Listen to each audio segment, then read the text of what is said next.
The long-awaited Black Panther Wakanda Forever is now in theaters, and like always, Marvel knows how to give fans what they want while also honoring the late Chadwick Boseman's legacy as the Black Panther. And for today's episode, we'll discuss how Marvel changed the meaning of Namor's name in the MCU, plus get to know this one joke the film's M'Baku star improvised. So make sure you keep watching for more. Namor and Kukulkan are the names of Talokan's king in the MCU, but Namor's name has a different connotation than in the original comics. The origins and significance of Namor's name have also been updated for the MCU, even though his underwater country has been altered, as seen in Black Panther Wakanda Forever. Marvel's Submariner makes his on-screen debut as Kukulkan, the monarch of the Mesoamerican-inspired Talokan, as opposed to ruling over the realm of Atlantis. His adversaries refer to him as Namor, a moniker with a fresh connotation given the character's very fresh MCU beginnings. Namor, the first mutant in the MCU, was still in the womb when his mother and her tribe consumed an underwater plant cultivated in soil rich in vibranium. He had pointed ears, wings on his ankles, and the capacity to take oxygen from the air and the ocean.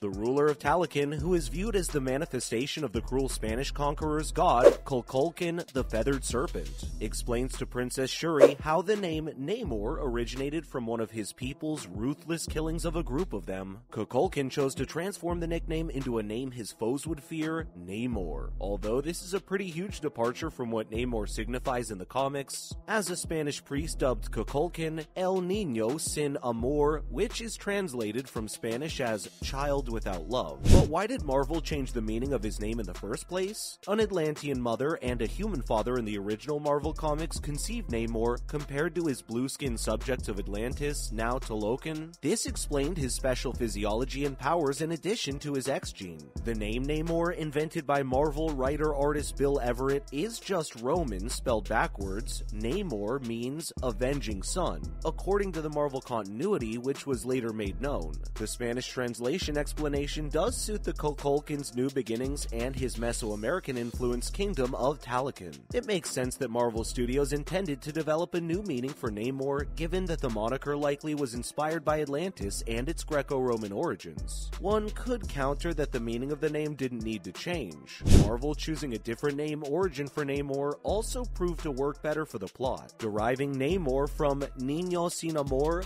does feel somewhat strained, conveying a degree of narrative convenience when avenging sun might have still suited Namor's new MCU roots. Ultimately, avenging sun sounds more dynamic and menacing than child without love. Kukulkan was a son seeking vengeance on the invaders enslaving the country that had once been in his dead mother's home. Additionally, keeping the original meaning would have allowed Black Panther Wakanda Forever to recognize Namor as the first mutant and first Avenger of the Marvel Cinematic Universe. Now that we know the origin of Namor's name and the creative direction Marvel chose to run with it, let's talk about Namor's powers in detail. In the MCU, Namor reveals to Shuri that he is a mutant while outlining his difficult past. Namor adds that he is a mutant among his people when explaining how his people came to be and the roots of their underwater talents from a plant akin to Wakanda and the Black Panther's heart-shaped herb. In a little departure from the comics, Namor's parents are both humans, and the plant his mother consumes while pregnant gave him the abilities to swim. Namor said his mutant gene gave him wings on his ankles and pointy ears. First, let's talk about his mutant powers in the MCU. The Feathered Serpent God, or Kukulkan, was the name Namor's people gave him because of the wings he was born with on his ankles. Along with his pointed ears, Namor's mutation, which gives him the power to fly, sets him apart from other Talokan inhabitants. Namor's more human skills also count as a mutation because the MCU slightly altered his origin story. Unlike the other Talokanians, Namor can breathe on land and in the water. Namor's skin is still human-colored, unlike the other characters that consume the mystery plant, whose skin is turned blue. Now let's look at how his powers in the movie differ from the comics. In the comics, Namor's half-human ancestry is used to explain his differences from other Atlanteans, and his Atlantean side is used to explain his aquatic prowess. The MCU, on the other hand, depicts Namor as having two human parents, and the plant gave his people the ability to submerge. Namor's mother was carrying him when she ingested the herb, hence its effects slightly changed him. Unlike other members of his race who currently require water masks to get to the surface, Namor was born with human and aquatic talents, pointed ears, and wings on his feet. He was also born without blue skin, since Namor's dual nature cannot be explained by his ancestry coupled with the wings and his unusual look. This tiny origin alteration elevates Namor's dual nature to the status of a mutant ability compared to the comics. In addition to being able to fly and survive above and below the ocean surface, Namor still possesses the superhuman durability, strength, agility, senses, and reflexes shown in Marvel Comics. Namor and other Talokan residents have telepathy, empathy, and power over aquatic life. However, this isn't clearly stated in the movie. There are some noticeable variances. Even if all these powers are identical, Namor is somewhat fireproof in the comics, but the MCU's Black Panther Wakanda Forever version cannot make that claim after suffering severe burns in the movie's pivotal final fight scene. Now, near the movie's end, we saw Shuri rip one of the wings on his foot. Can he grow it back?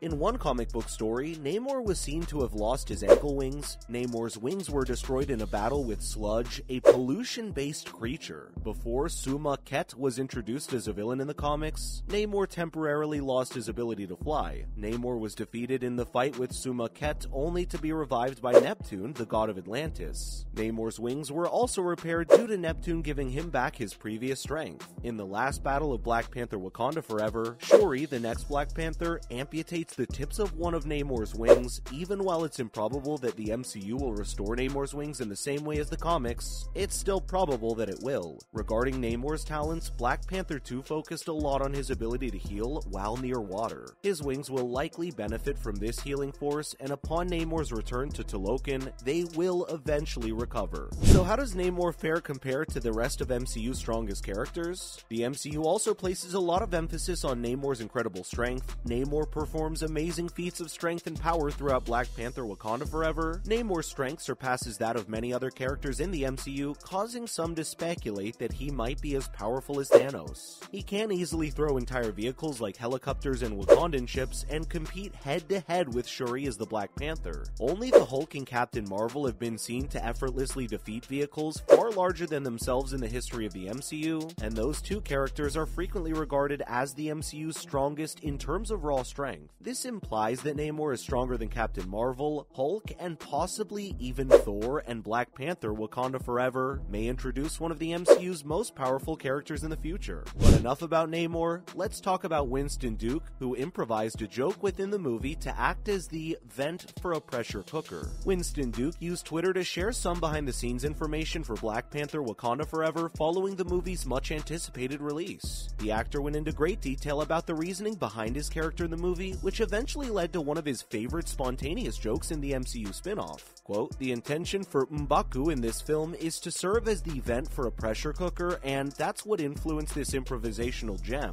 Amongst others, you bald-headed demon." Many have praised the film for excellently continuing the character's development from the second half of the first film. M'Baku exhibits a variety of the same brutal behaviors as before, such as the outrageous insult he directed at Denai Guerrera's Okoye, but he also displays a far more diplomatic and sympathetic side throughout the MCU sequel. He is eager to aid Wakanda in moving on while acknowledging that some people process grief more slowly than others. And that wraps up today's episode about Black Panther Wakanda Forever's Namor. Have you already seen the film yet? Please let us know what you think about it in the comment section below. Thank you so much for watching today's episode, and before you go, don't forget to leave a like and subscribe to our channel with the notification bell on for more videos like these. See you next time.